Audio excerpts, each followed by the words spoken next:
नई दिशा दें अपने सभी म्युनिसिपल स्कूल्स को, सभी बच्चों को जो वहाँ पढ़ते हैं। इस पे मैं आपसे आके मिलूँगा, आपका आशीर्वाद लेंगे, आपसे मार्गदर्शन लेते हुए इस काम को बढ़ाएंगे। साधारणतः इस विषय को कई बार चर्चा की गई है, पर चिंता ये रहती है कि कोई गलत लोगों के हाथ में ये स्कूल ना चले जाए, कोई गलत लोग स्कूल के ऊपर कब्जा ना कर लें।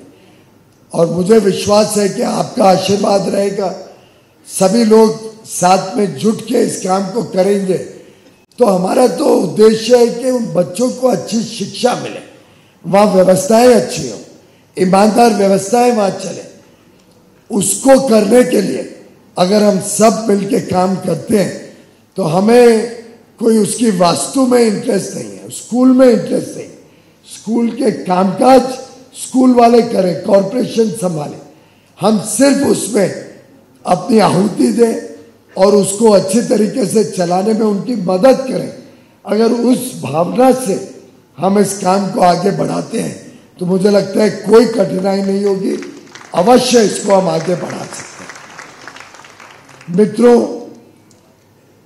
आज एक अच्छा दिन है इसलिए भी कि हमारी मुंबई नगरी को जिन आतंकवादियों ने हमला किया था 2008 में और देश छोड़ के भाग गए थे, राणा जैसे लोग जो उस आक्रामक हिंसा के पीछे, उस उग्रवाद के पीछे, उस आतंक के पीछे थे, उनको प्रधानमंत्री नरेंद्र मोदी जी और अमित शाह जी के लगातार प्रयासों से आज भारत लाया जा रहा है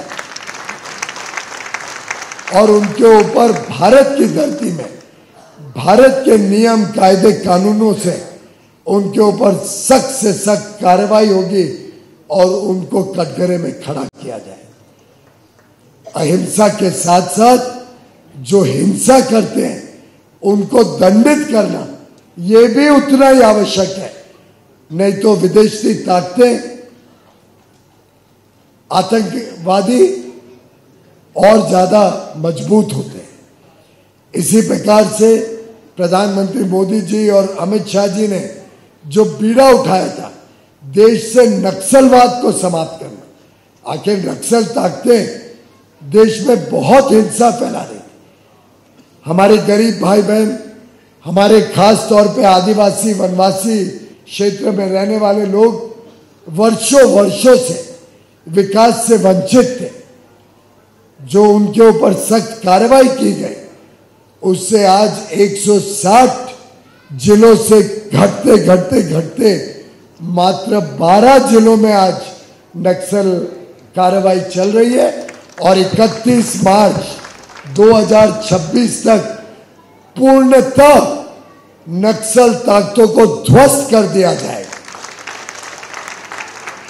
मात्र 11 महीने और ये जो छोटे मोटे बचे हुए लोग हैं जो नक्सल मूवमेंट चला रहे हैं, या तो वो सरेंडर करेंगे, अपने हथियार पुलिस को सौंपेंगे या ध्वस्त किए जाएंगे। लेकिन 31 मार्च इसको आप लिख के रखिए अपने पास, 31 मार्च 2026 देश से पूरी तरीके से नक्सलवाद को समाप्त और ध्वस्त कर दिया जाए। जो भगवान महावीर ने हमें सिखाया, जो हमारी सोच है जैन धर्म की, जियो और जीने दो, वही सोच को आज देश भर में लोगों तक पहुंच रही है। एक शांति कैसे देश भर में रहे, कैसे सभी धर्म मिलजुल के देश के लिए काम करें, उसका संदेश कल माननीय प्रधानमंत्री जी ने 9 संकल्पों में हम सबको दिया था। शायद आप में से कुछ लोगों ने कल प्रधानमंत्री जी को सुना भी होगा, कई लोगों ने नहीं सुना है। इससे मैं वो 9 संकल्प संक्षेप में आपके पास रख के अपने वाणी को विराम दूंगा। प्रधानमंत्री मोदी जी ने जब नवकार महामंत्र के कार्यक्रम का उद्घाटन किया तो उन्होंने कहा एक, हम पानी बचाएं। पानी इस देश की एक ऐसी संपत्ति है जिसको अगर हमने बचाया नहीं तो आगे चल के जो कहा जाता है कि विश्व युद्ध, पानी के ऊपर अगला विश्व युद्ध होगा। हम सबको पानी बचाने पे अपनी चिंता करनी है। दूसरा, एक पेड़ माँ के नाम। हम अपने अपने क्षेत्र में, स्कूलों में, अपने नेबरहुड में और ज़्यादा पेड़ बनाएं, के पेड़ लगाएं, और सिर्फ लगाएं नहीं, उसको सिंचाई करें, उसका ध्यान रखें, लगातार उसको पानी दें, उसका चारों तरफ गर्डर लगा के उसको सुरक्षित रखें। तभी वो पेड़ आगे चल के देश में पर्यावरण को बचाने का काम करे। जो जलवायु परिवर्तन के खिलाफ लड़ाई लड़ रहा है भारत और पूरा विश्व, उसमें हमारा भी योगदान होगा। तीसरा, स्वच्छता को हम कायम रखें। स्वच्छ भारत मिशन के साथ जुड़े, क्योंकि स्वच्छता मन में भी होनी है, हमारे कारोबार में भी होनी है, हमारे प्रांगण में भी होनी है। तो स्वच्छता को हम अहमियत दें। चौथा, हम भारत में बने हुए वस्तुओं का इस्तेमाल करें। Be vocal for local. और मैं समझता हूं जब हम एक दूसरे को समर्थन करेंगे उद्योग और व्यापार में, तभी देश की अर्थव्यवस्था आगे जाएगी। महात्मा गांधी जी ने 1931 में फिक्की की एजीएम को संबोधित करते हुए राष्ट्रवाद की बात को उद्योग के सामने रखा था, नेशनलिज्म। आज फिर वो समय आ गया है कि हम सब एक दूसरे को समर्थन करते हुए भारत में बने हुए वस्तु ज्यादा से ज्यादा इस्तेमाल करें, आत्मनिर्भर हो और भारत की अर्थव्यवस्था को और मजबूत बनाए। पांचवा, देश दर्शन। अब देखिए कितनी सोच समझ के 9 संकल्प रखे। देश दर्शन, क्या हम सब ये संकल्प ले सकते हैं कि जब हम छुट्टियों के लिए जाएं तो कम से कम एक छुट्टी साल में हम देश के कोई नए इलाके में जाएं, कोई टूरिस्ट स्पॉट में जाएं। कश्मीर से कन्याकुमारी तक, कामरूप से कच्छ तक, भारत में हजारों ऐसी जगह हैं जहां हम जा सकते हैं, देश के अद्भुत सौंदर्य दृश्य देखने को मिलेंगे। देश में हमें बारिश चाहिए, हमें गर्मी को महसूस करना है, हमें सर्दी या बर्फ में जाना है।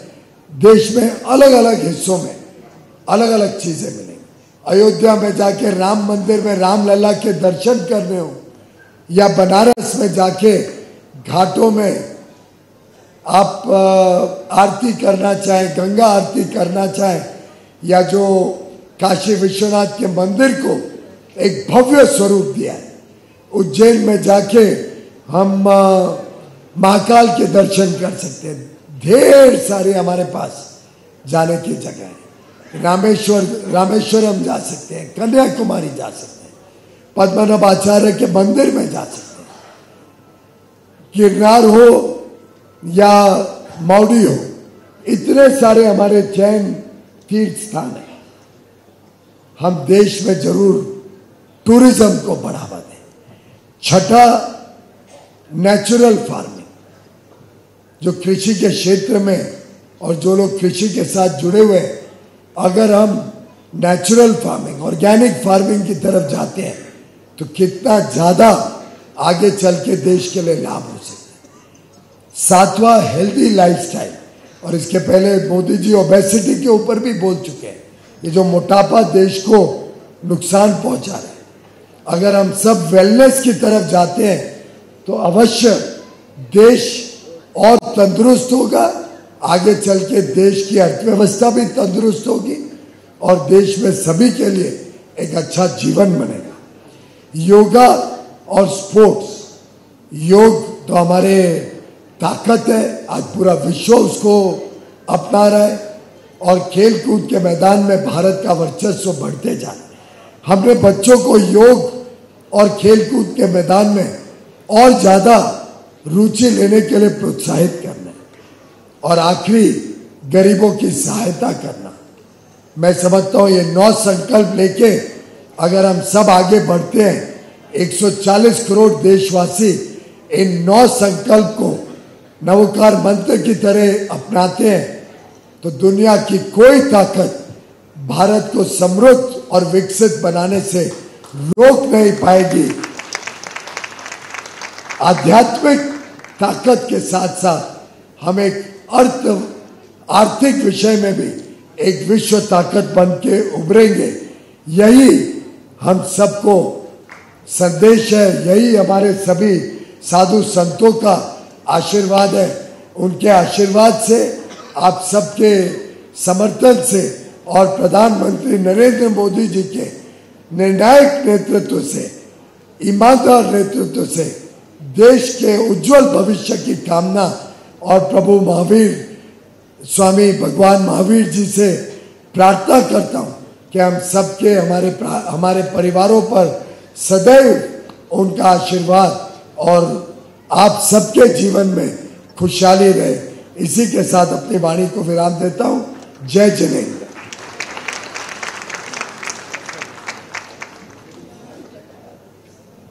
सर सॉरी, क्षमा चाहता हूँ क्योंकि सर की फ्लाइट भी है और जल्दी निकलना है।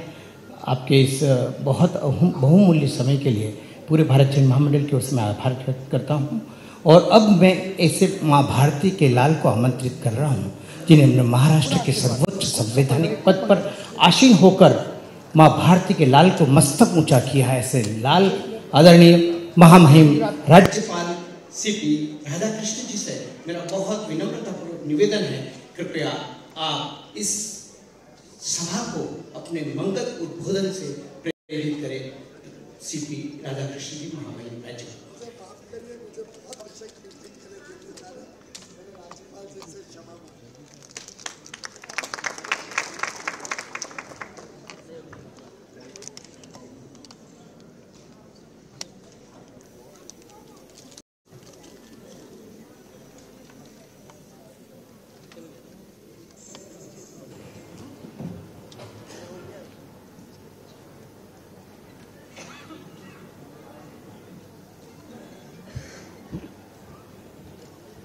I touch and salute the holy feet of Bharat Mata, the most powerful and the most merciful.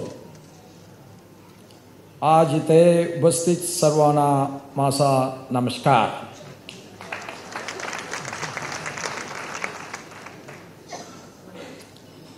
Revered Acharyas, Sant, Sadhu and Sadhvijis,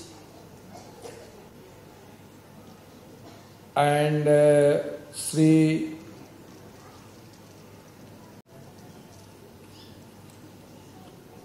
Acharya ji, Sriman Naya Batma Sagar ji Maharaj, Rashtra Sant, Param Gurudev Sri Namra Muni ji Maharaj,